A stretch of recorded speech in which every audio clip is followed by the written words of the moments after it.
Getaran bebas tanpa redaman merupakan jenis getaran yang tidak ada di alam nyata. Karena nggak mungkin kan ada sebuah benda yang selalu bergetar atau berayun terus-menerus tanpa berhenti. Nah, itu kan nggak mungkin. Sehingga jenis getaran ini hanya sebuah idealisasi dari ilmu getaran mekanik. Tujuannya untuk belajar atau mempelajari getaran bebas tanpa redaman, yaitu untuk mempermudah pemahaman tentang konsep getaran mekanik. Maka bagi kamu yang tengah belajar tentang getaran mekanik, sangat penting untuk memahami konsep getaran bebas tanpa redaman ini. Dengan memahami konsep getaran bebas tanpa redaman, kamu akan menjadi lebih mudah untuk bisa memahami jenis-jenis getaran yang lain, tidak hanya getaran bebas tanpa redaman saja, namun juga getaran bebas yang teredam, getaran bebas tanpa redaman, dan juga getaran bebas dengan peredaman. Bahkan juga bisa untuk mempelajari untuk getaran bebas paksa.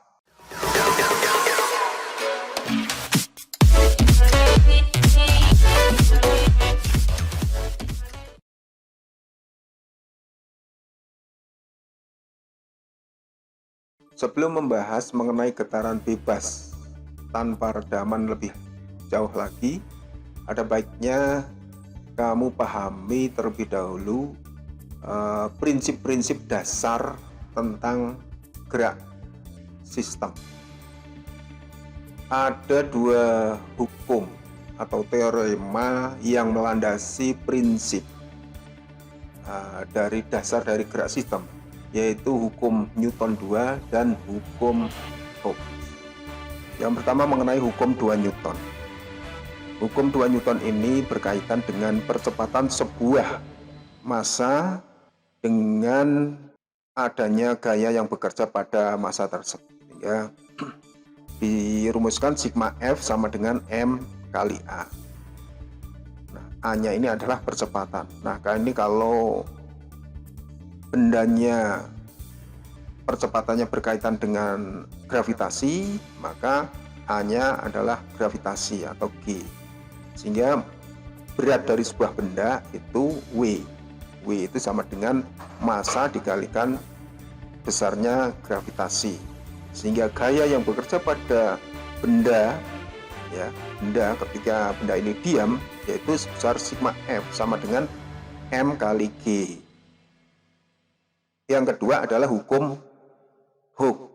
Nah, hukum Hooke ini adalah gaya yang bekerja pada sebuah pegas. Sehingga suatu pegas memiliki konstanta K, lalu massa yang ketika disimpangkan sebesar X, ya, misalkan ini arah ke bawah sebesar X, ya, maka gaya yang bekerja itu sama dengan K konstanta dikalikan X. X-nya itu simpangan. Nah, simpangan ketika massa ini bergetar naik turun. Dua hukum inilah yang mendasari adanya getaran yang terjadi pada sebuah benda. Ya. Jadi getaran pada sebuah benda ini didekati dengan dua hukum tersebut, ya, hukum Newton dan hukum Hooke. Sebelum menginjak yang lebih lanjut mengenai getaran bebas tanpa redaman, kita lihat fenomena pegas pada posisi keseimbangan. Ketika pegas ini belum diberikan massa M, ya, sebelum ada massa M, maka pegas ini memiliki panjang sebesar ini. Sehingga batasan posisi tanpa regangan itu garis yang hijau. Nah, ini merupakan ketika pegas belum diberikan massa, ya, sehingga memiliki panjang sekian. ya, panjangnya sekian L ya. Nah, ketika pegas ini diberikan massa, maka pegas akan mengalami pertambahan sebesar delta. Nah, ini ada penambahan sebesar delta. Nah, ketika pada kondisi di sini ketika diberi pembebanan, lalu kita ambil di sini, nah, berarti ini massa ini dalam kondisi setimbang. Nah, ini ya, posisi kesetimbangan statis. Nah, kalau massa ini dalam kondisi setimbang, maka ingat hukum aksi reaksi, hukum 3 Newton, gaya aksi itu sama dengan gaya min reaksi ya.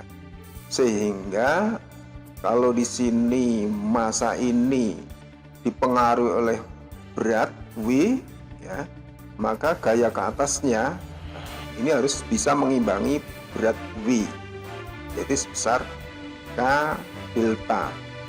Nah, ini adalah gayanya F tadi. F yang bekerja pada sebuah pegas untuk menahan massa ya akibat pengaruh gravitasi.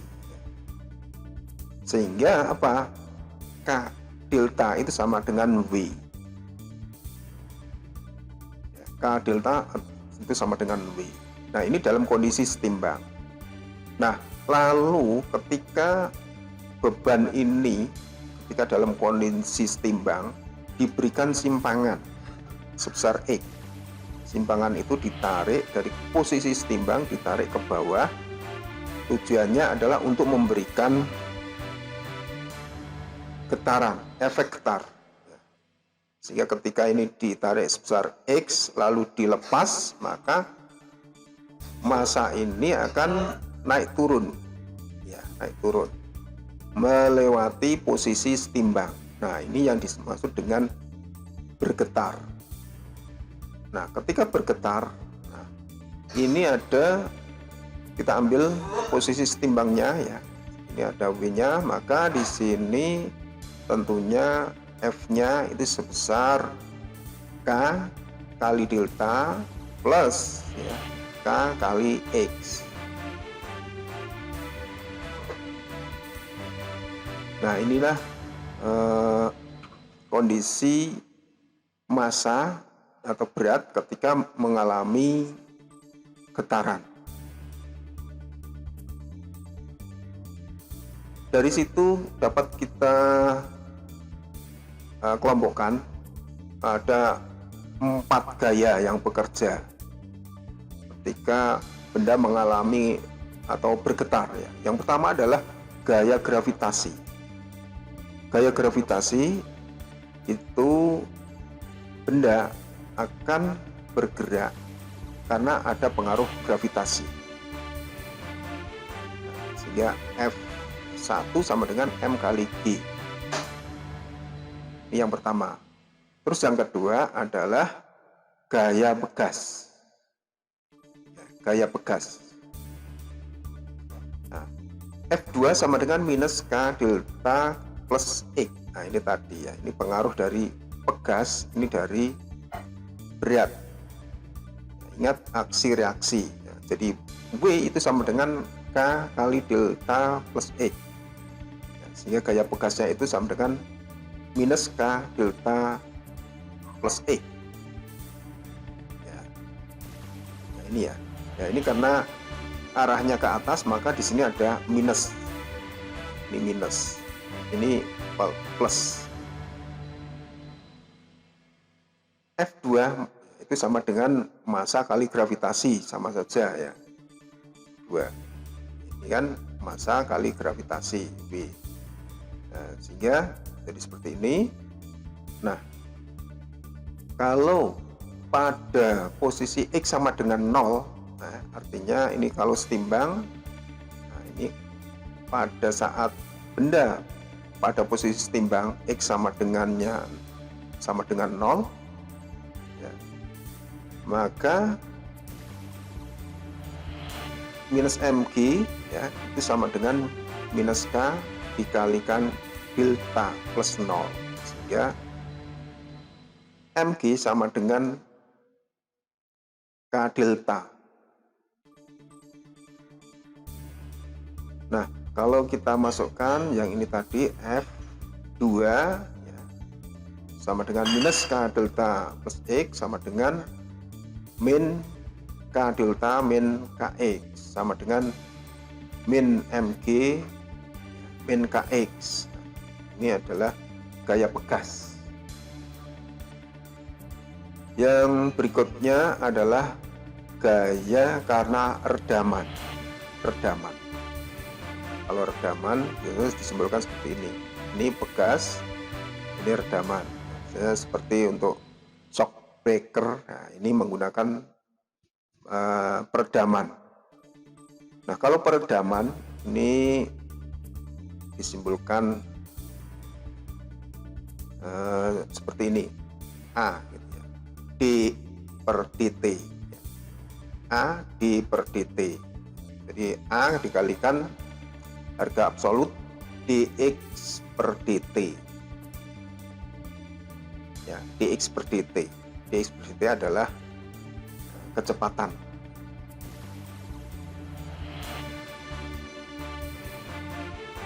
Lalu gaya eksternal. Gaya eksternal itu gaya yang di luar dari sistem yang bergetar.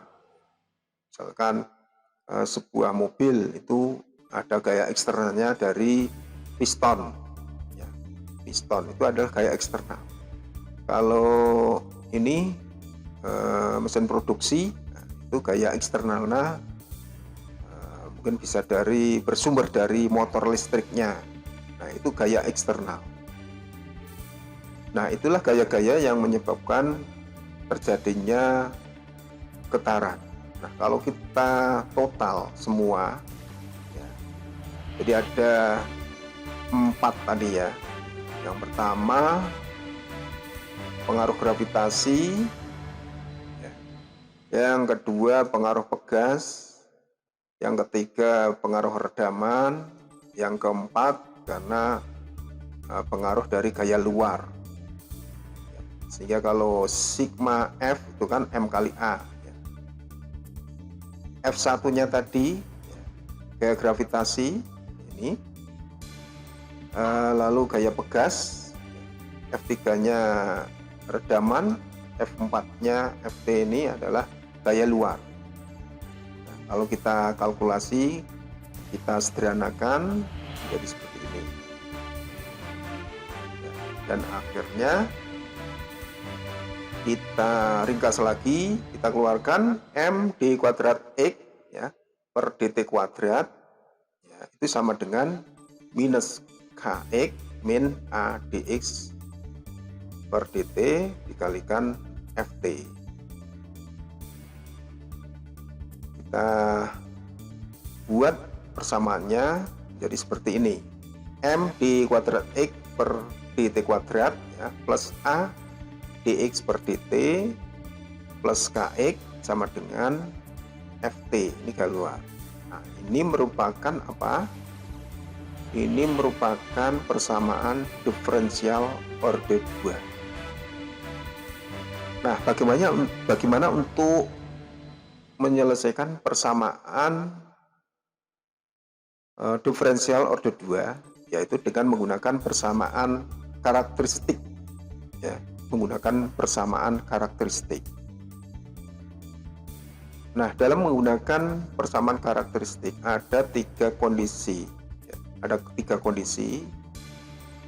Yang pertama adalah jika akarnya real dan berbeda. Jadi misalnya A dan B, ini untuk akar-akarnya. Maka persamaan umumnya ini. Persamaan umumnya Y sama dengan C1E pangkat AX plus C2E pangkat BX. Itu kondisi yang pertama.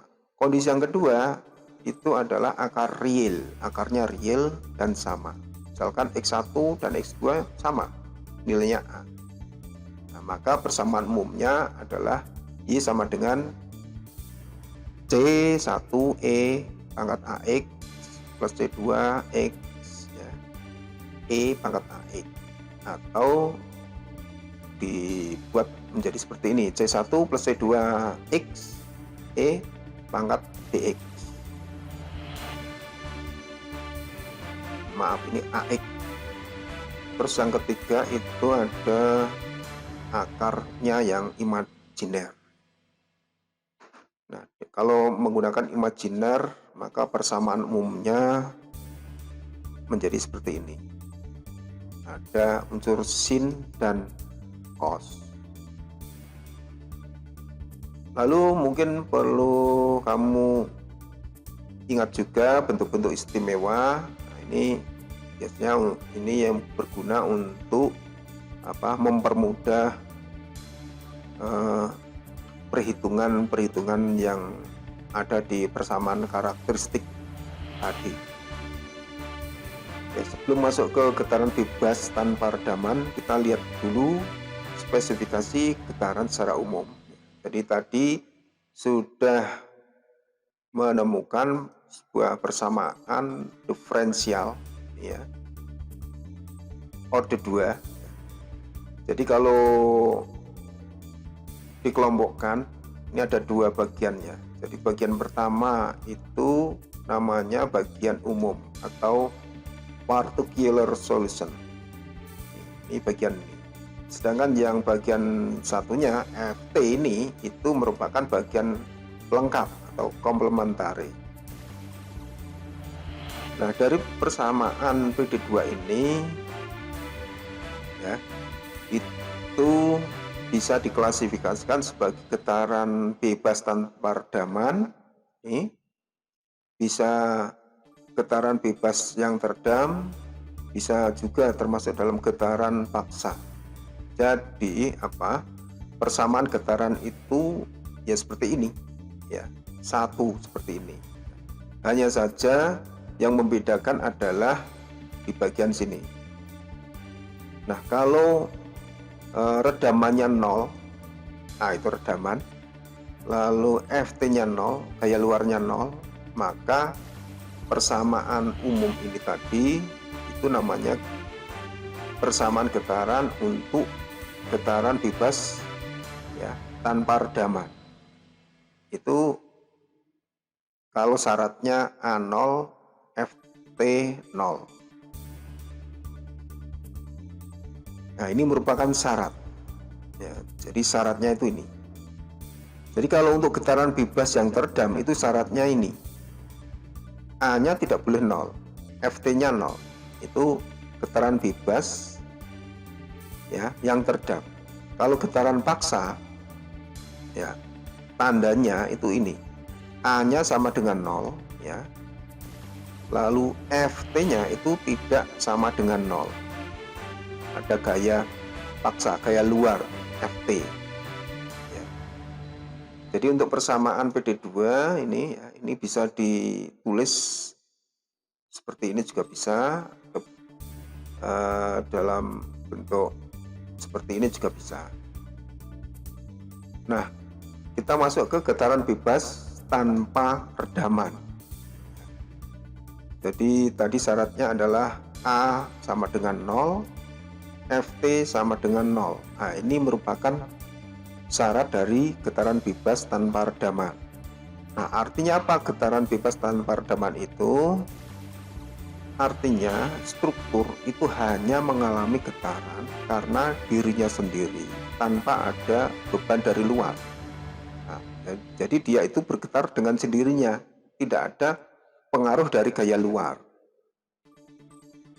Lalu tidak mengalami efek redaman. Nah, dia tidak kenal adanya redaman sehingga dia itu bergetar terus ya, seperti itu. Nah, di alam tadi ini kan nggak ada sebuah benda yang terus bergetar terus, ini kan nggak ada. Nah, untuk frekuensi naturalnya dari getaran bebas tanpa redaman ini adalah ini ya, karena berawal dari persamaan ini, karena A-nya 0 ya, A-nya itu A atau sama C itu sama saja. Jadi kadang menulisnya C, kadang A. Ini yang maksudnya adalah redaman ini 0. nggak ada. Terus FT-nya, ya FT-nya ini juga 0, maka ini F-nya nggak ada. Sehingga persamaannya menjadi ini ya. Ini, ya, ininya 0, nah, ini. Nah, kita lihat untuk yang lebih jelasnya, getaran bebas tanpa redaman, ini untuk persamaannya tadi, karena A-nya 0, FT-nya 0, ya, maka ini hilang, ya, lalu ini hilang, sehingga persamaannya menjadi lebih sederhana. Nah, bagaimana untuk menghilangkan M yang ada di sini? Ya, dengan cara dikalikan dengan per M, seper M, ya, dikalikan seper M, maka di sini ada, ini M-nya hilang kan, maka di sini akan muncul per M, maka menjadi seperti ini. D kuadrat X per dt kuadrat plus KM kali X sama dengan 0. Nah, lalu kalau ini K per M-nya kita buat lambda kuadrat, ya, maka persamaannya akan berubah menjadi seperti ini. Nah, jadi R kuadrat plus lambda kuadrat, nah, itu sama dengan 0. Nah, jadi akarnya adalah R ini. Nah, sehingga R itu sama dengan plus minus lambda I. Nah, sehingga maksudnya adalah imajiner. Akarnya adalah akar imajiner. Sehingga untuk penyelesaiannya tentu harus dengan yang imajiner. Nah, ini untuk persamaan umum untuk yang imajiner, ya. Jadi persamaan umumnya adalah ada cos sin, ya, cos theta plus i sin theta. Nah, imajinernya misalkan ini, nah, persamaan umumnya kita masukkan, nah, sehingga akan muncul ini. Nah, ini adalah persamaan umum. Saya kira demikian.